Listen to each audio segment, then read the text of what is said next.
Genshin Impact is known for basing its fictional world off of the cultures and history of real-life nations. This not only applies to the overall countries in the game, but also to a very specific group of characters. As of now, each of the currently released nations has their own dancer character, and just like the countries they hail from, they too have parallels to some sort of real-life culture. For this video, I heavily researched how each of the current dancers in Genshin Impact connect to real-life forms of cultural dances. Timestamps will be included in the description, so if you would like to see what real-life culture your favorite dancer was based on, please feel free to use them. Without further ado, let's begin. The first dancer to be added into Genshin Impact was Eula, a knight hailing from Mondstadt and a descendant of the aristocratic Lawrence family. Now, most of the people who know Eula probably think that her dance is the tango. After all, she does mention tango in her character demo. It takes two to tango. In spite of this, Eula does not dance the tango. Rather, she performs a dance from Spain known as the flamenco. So, what specific parts of Eula's character connects to Spanish flamenco? Well, there are actually 3 parts of her character that connect to the dance. This is her choreography, music, and even the history behind the dance. First, let's explain the choreography. If we pay close attention to her hand gestures, she constantly positions them in an upward and curved position. This could be seen in her character art, the dance itself, and even in her attack pattern. These upward hand gestures are common staples of Spanish flamenco. Also, flamenco is often marked by constant heel tapping on the ground. This too is performed by Eula. Besides the use of flamenco dance poses, Eula's theme song from her character demo also matches the genre of flamenco music. Of course, we hear the Spanish guitar constitute most of the song, which is common in flamenco. However, there is an instrument used in Eula's theme song that is uniquely exclusive to flamenco, that being castanets. These are snapping instruments that make the distinct clapper sounds during Eula's performance.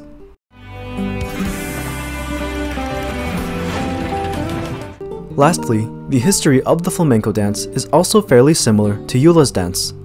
In her character demo, she states that her dance was once a way for her ancestors, the oppressive aristocrats of Mondstadt, to show off and brag about their wealth and power. This was once part of a ceremony for aristocrats to show off their stature. Now it's just a private pastime. In a similar manner, this matches the background of the flamenco dance. During much of the 20th century, Spain was ruled by fascist totalitarian dictator Francisco Franco, who oppressed the minorities of Spain. In order to instill a sense of Spanish dominance, he adopted the flamenco dance as a part of his oppressive regime's nationalist identity, turning it into a symbol of oppression for the smaller ethnic groups of Spain. However, just like Eula's dance, flamenco went back to being a simple cultural icon rather than a symbol of authority.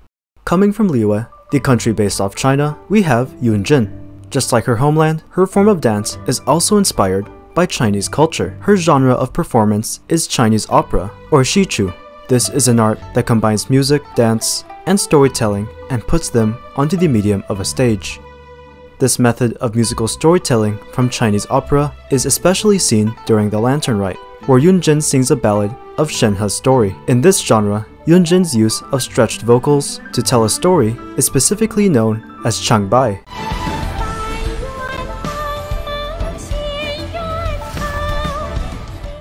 In addition to the aspect of storytelling, another part of Chinese opera that is seen in Yunjin is her choreography. In this genre of dance, musicians have to keep their notes on par with the movements of the dancer. This means that every movement of the dancer has to be complemented by a sound from the musician. In order to keep things in sync, these movements could range from footstepping or other physical cues.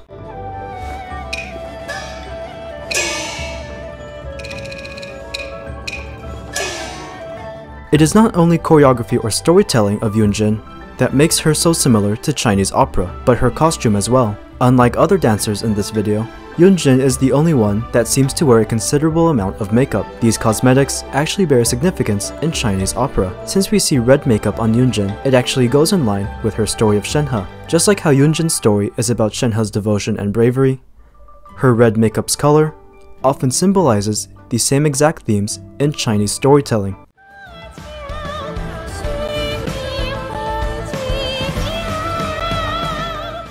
Perhaps the most accurate thing about Yunjin's dance is her clothing. What made Yunjin stand out is her headdress, and how it may look like dango to some people.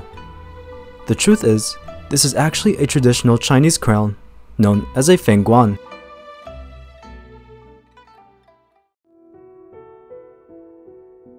Ayaka is a young noblewoman and princess of the Kamisato clan from Inazuma, which is a nation heavily based on Japan. Therefore, her dances are also heavily inspired by Japanese culture. So, the first type of Japanese dance that Ayaka may seem to perform is the Mai dance. This is a part of the larger group of Japanese traditional dance that is especially performed by the geisha. Just like what we see in the cutscene, Ayaka makes multiple gestures and motions that represent circles.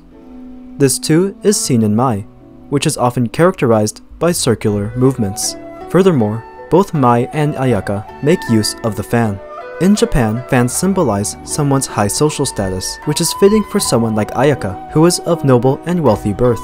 Going back to the story of Mai, some of the early pieces of the genre's music come from blind composers, which is why most of the moves are slow and cautious. This is somewhat symbolic to Ayaka's story quest. Until the traveler arrived, Ayaka didn't have many friends outside of her work life. This figuratively made her blind to the joys of the outside world. However, there is one more dance that could be compared to Ayaka. This is the Kagura dance. Whereas Mai is for frivolous means, Kagura is of religious origin and connects to Japan's native religion of Shintoism. The calm movements of Kagura, which are also associated with fans, seem pretty fitting for Ayaka. Just like how the Kagura is performed in religious rituals, Ayaka's Kamisato clan is a part of the Yashiro Commission, which handles the religious affairs of Narukami Island. Many of us know that Sumeru is heavily based on the Middle East, North Africa, and India. Nilou's form of dance comes from a specific part of the Middle East known as Persia. The first connection is its choreography. Take a look at how Nilou crosses her hands. These actions are also seen in Persian dance. These exaggerated hand movements come from the part of Persian dance that relies on wrists and fingers to flow accordingly with the melody. Persian flutes, like the ney, are also heard during her dance. Furthermore, the lore behind Nilou's dance of Sabzeruz also matches ancient Persian folklore. We all know that Sabzeruz celebrates the birth of the Archon of Grass, or Dendro, and is also inspired by the dance of the flower god. Just like how the festival is the day of the grass god, the word Sabzeruz literally means day of grass in the Persian language. In regards to the flower god, it has even greater connection to Persian folklore. In ancient Persia, flowers symbolized feminine beauty and fertility, which is what Nilou's reputation is primarily known for in Sumeru.